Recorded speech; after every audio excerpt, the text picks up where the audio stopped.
Welcome to basics of physics. और आज हम यहाँ डिस्कस करेंगे solutions of exercise of chapter gravitation. Class 9th का जो चैप्टर है ग्रेविटेशन, ठीक है ना, एनसीईआरटी का, उसके हम यहाँ पे जो है एक्सरसाइज के सॉल्यूशंस के बारे में यहाँ पे डिस्कशन करेंगे कि क्या इसके सॉल्यूशन हो सकते हैं। ठीक है, तो ये हेल्प करेगा क्लास 9th के बच्चों को।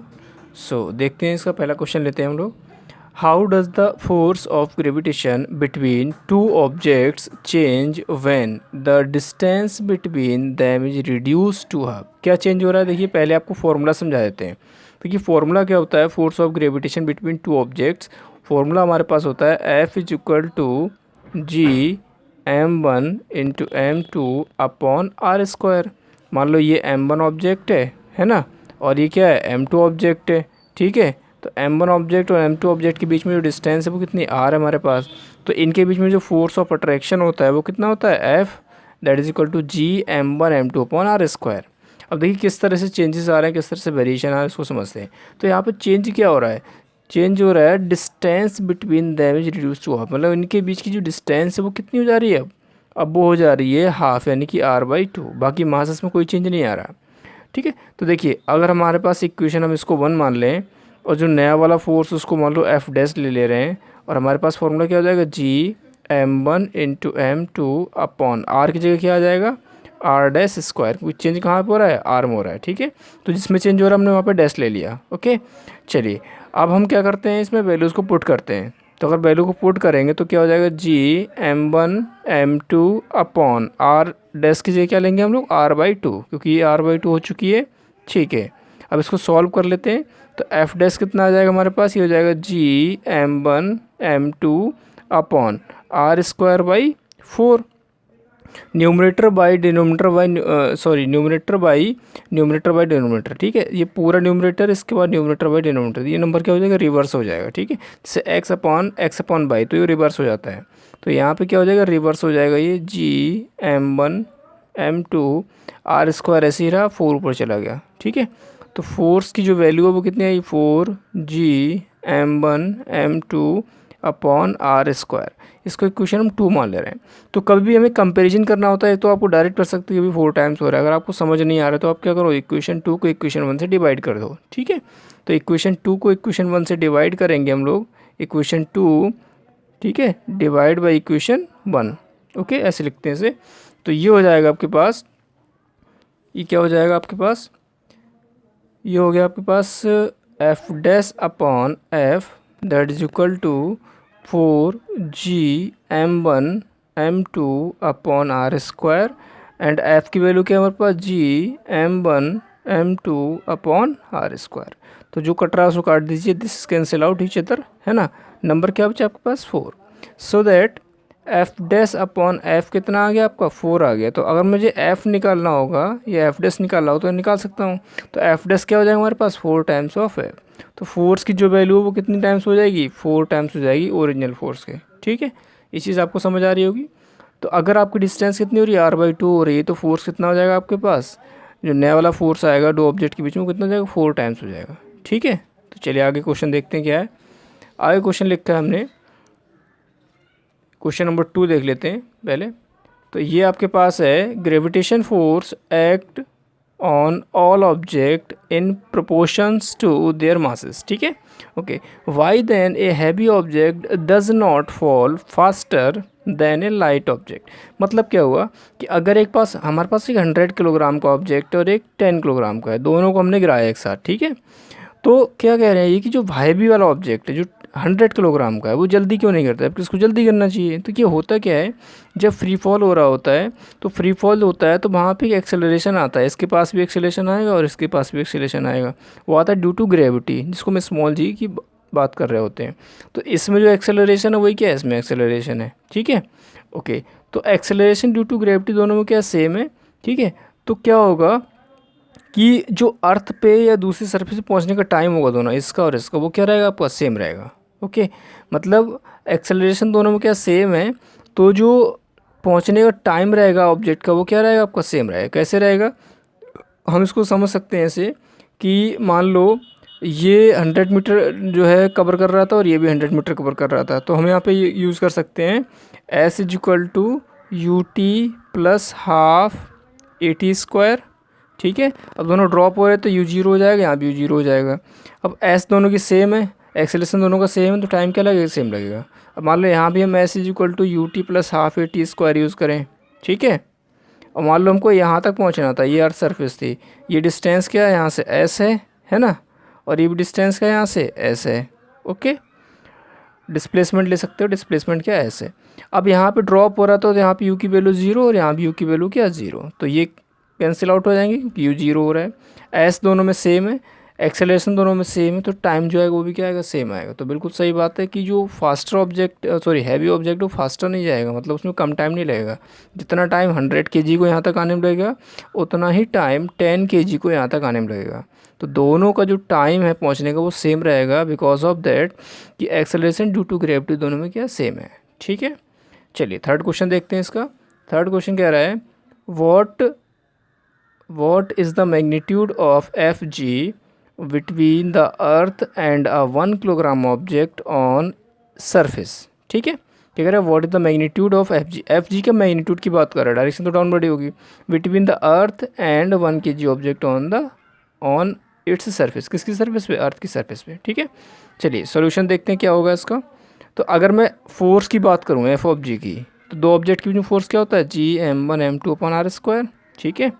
ओके समझते हैं इस चीज़ को।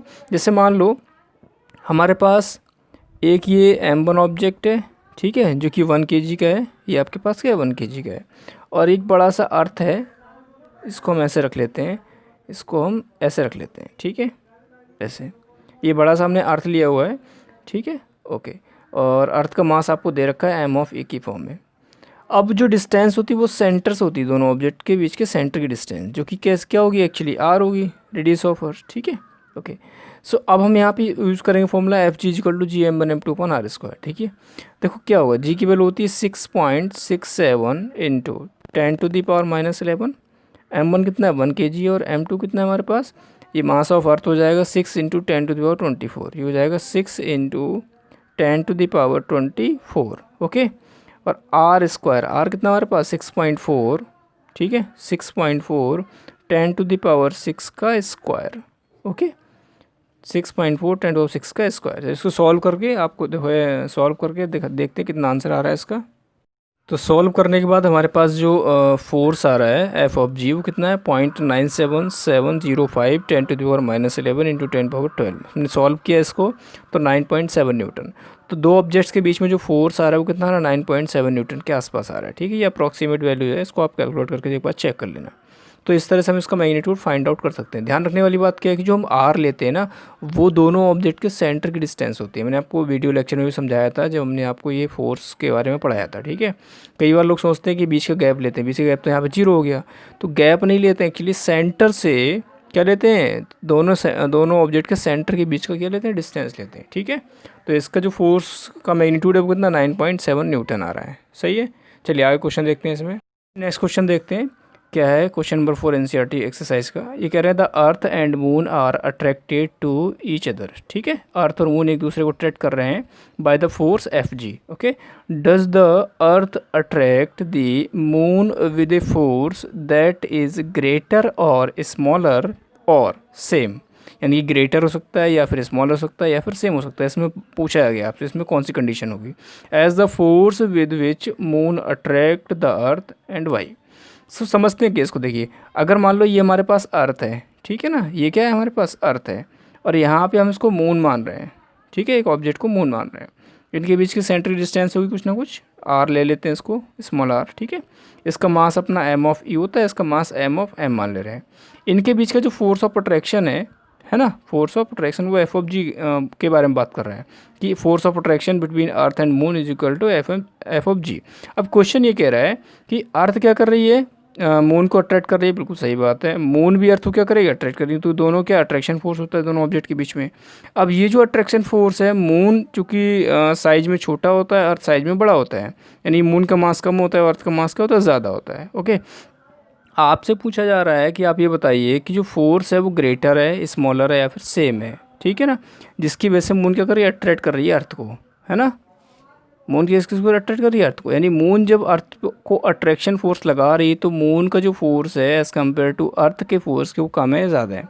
तो देखिए अर्थ इस पर फोर्स लगाएगा, मून इस पर फोर्स लगाएगा। आपको बताया गया था कि जो फोर्स ऑफ अट्रैक्शन है दो ऑब्जेक्ट के बीच में वो क्या होता है? m1 m2 upon g m1 m2 upon r square. तो यहाँ पर हो जाएगा m of e into m of m, है ना, और g साथ में अपॉन r स्क्वायर। और ये जो फोर्स है वो इसके लिए भी और इसके लिए भी है। ये जो फोर्स है वो इसके लिए भी और इसके लिए भी। हाँ, वो अलग चीज़ है कि इनका जो एक्सेलरेशन होता है वो अलग अलग होता है, ठीक है, वो हमने डिस्कस किया था वीडियो में, इनका एक्सेलरेशन अलग अलग होता है, लेकिन दोनों को जो फोर्स होगा ये इस पे इम्पैक्ट करेगा, ये इस पे इम्पैक्ट करेगा, वो दोनों क्या होंगे? सेम होंगे। तो हमारा यहाँ जो स्टेटमेंट दे रखा है वो क्या है? ग्रेटर, स्मॉलर और सेम। तो सेम फोर्स आएगा, क्या आएगा? Same force, moon impact on earth and earth impact on moon, ठीक है। तो ये चीज़ आपको क्लियर हो गई होगी। चलिए नेक्स्ट क्वेश्चन देखते हैं, क्वेश्चन नंबर 5।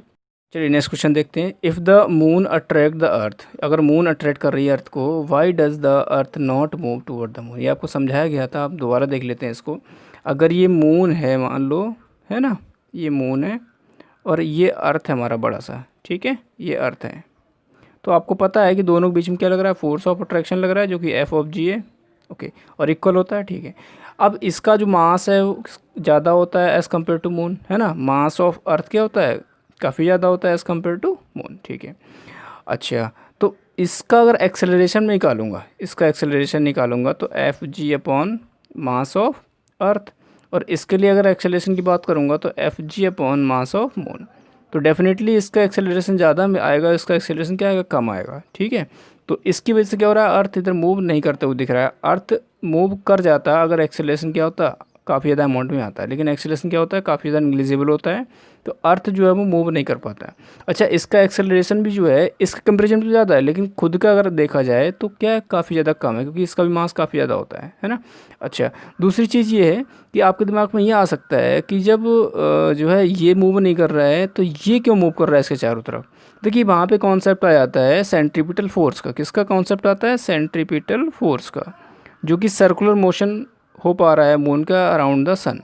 तो जो इनके बीच में ग्रेविटेशनल फोर्स है ना, वो मून को क्या कर रहा है? अराउंड द सन क्या करा पा रहा है? मूव करा पा रहा है ड्यू टू सेंट्रीपिटल फोर्स, है ना। तो आपको ये ध्यान रखना है कि मून जो है मूव कर रहा है ड्यू टू ग्रेविटेशनल फोर्स, लेकिन उसकी वजह से क्या हो रहा है? सेंट्रीपिटल फोर्स डेवलप हो रहा है, जो उसको अर्थ के अराउंड क्या करा पा रहा है? मूव करा पा रहा है। अर्थ मूव क्यों नहीं कर रहा है? अर्थ मूव इसलिए नहीं कर रहा है क्योंकि जो एक्सेलरेशन प्रोड्यूस हो रहा है ना, टू द अर्थ, वो काफ़ी ज़्यादा निग्लिजिबल है। और हम ये भी कह सकते हैं कि मून टूवर्ड द अर्थ नहीं जा रहा है क्योंकि उसका एक्सेलरेशन क्या काफ़ी ज़्यादा कम है ना। तो यहाँ पे लीनियर मोशन तो नहीं होगा, लेकिन सर्कुलर मोशन होगा, और किसका होगा? वो होगा मून का, जो कि सेंट्रीपिटल फोर्स की वजह से है, और वो इस तरह से क्या करेगा? रोटेट करेगा, सही है। चलिए नेक्स्ट क्वेश्चन देखते हैं। ये आज की वीडियो का लास्ट क्वेश्चन है, इसको देखते हैं। What happens to the force between two objects? दो ऑब्जेक्ट के बीच के फोर्स में क्या जो है हैपन होता है, क्या नया आता है, उसको देखते हैं। Mass of object is double. तो सबसे पहले हम देखिए फॉर्मूला लिखते हैं। दो ऑब्जेक्ट के बीच में जो फोर्स है उसका फॉर्मूला क्या होता है? मान लो ये एक ऑब्जेक्ट है और दूसरा ये ऑब्जेक्ट है। इसके पास फोर्स मास m1, इसके पास m2, इनके बीच का जो डिस्टेंस वो हम r ले ले रहे हैं, ठीक है ना। ओके, अब जो फोर्स आएगा फॉर्मूला क्या आएगा? जी m1 m2 upon r square. चलिए कंडीशंस पे चलते हैं सीधे। कह रहा था mass of object is double. इसका मास और इसका मास का तो डबल होते हैं, यानी कि ये ट्वाइस m1 हो जाता है, ये भी ट्वाइस m1 हो जाता है। तो फोर्स कितना होगा नया वाला फोर्स? ट्वाइस, यानी कि 4 टाइम्स ना। तो ये हो जाएगा G m1 m2 upon r square. तो नया वाला फोर्स क्या है? पुराने फोर्स का कितना है? 4 टाइम्स है, दिख रहा है आपको। चलिए दूसरा देखते हैं। कह रहा है distance is doubled and tripled. पहले डिस्टेंस डबल हो रही है, यानी कि जो आर है वो कितना डबल हो रहा है, यानी कि ट्वाइस ऑफ आर हो रहा है। तो चलिए नया वाला फोर्स कितना बनेगा? ये हो जाएगा G m1 m2 upon are की जगह यार ट्वाइस ऑफ आर, तो ट्वाइस ऑफ आर का स्क्वायर कर लेते हैं। ये हो जाएगा G m1 m2 upon 4r square. तो ये वाला फोर्स जो है वो क्या है हमारा? डिवाइड भी कर सकते हो। ये वाला फोर्स क्या हमारा? पुराना वाला है, 1/4r है साथ में, तो कितना फोर्स आ जाएगा? 1/4 ऑफ द ओरिजिनल फोर्स, ठीक है। ट्रिपल्ड करेंगे तो क्या हो जाएगा?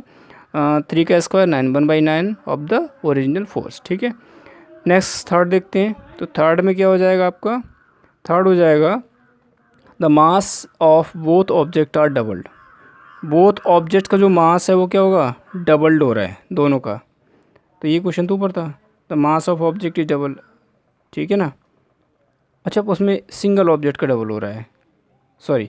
अब यहाँ पे जो पहला वाला क्वेश्चन था इसमें सिंगल ऑब्जेक्ट की बात कर रहा था, तो यहाँ पे क्या, अगर एक किसी एक का यानी इसका या फिर इसका डबल कर रहे हैं तो 4 ना होकर कितना 2 हो जाएगा, ठीक है ना, कितना हो जाएगा 2। अब ये थर्ड वाले ऑप्शन में कह रहे हैं masses of the object are double, यानी कि इसका मास भी डबल हो रहा है और इसका मास भी डबल हो रहा है, तो ट्वाइस एंड ट्वाइस कितना हो जाएगा 4 टाइम्स, तो ये हो जाएगा नए वाला फोर्स कितना हो जाएगा आपका 4 टाइम्स G m1m2/r², ठीक है। तो ये तो ओरिजिनल फोर्स है, तो नया वाला फोर्स कितना हो गया 4 टाइम्स ना ऑफ द ओरिजिनल फोर्स, ठीक है। तो ऐसे हम लोग करते हैं। तो जब आपकी प्रैक्टिस हो जाती है तो आप क्या करते हो, डायरेक्ट इसको यूज़ कर सकते हो कि कैसा क्या चेंज हो रहा है, इक्वेशन को डिवाइड कर लो तो भी आ जाएगा आपका, है ना। तो एफ डैश हमने निकाला by the using of equation and putting the value जो कि चेंज हो रही है। और इस तरह से मैंने ये पहले वीडियो में कुछ टॉपिक कवर करने की कोशिश की है ना, कुछ क्वेश्चंस कवर करने की कोशिश की है। आई होप आपको समझ आया होगा। अगर कहीं पे कोई डाउट है तो मुझे कमेंट सेक्शन में बताइए। And thanks for watching.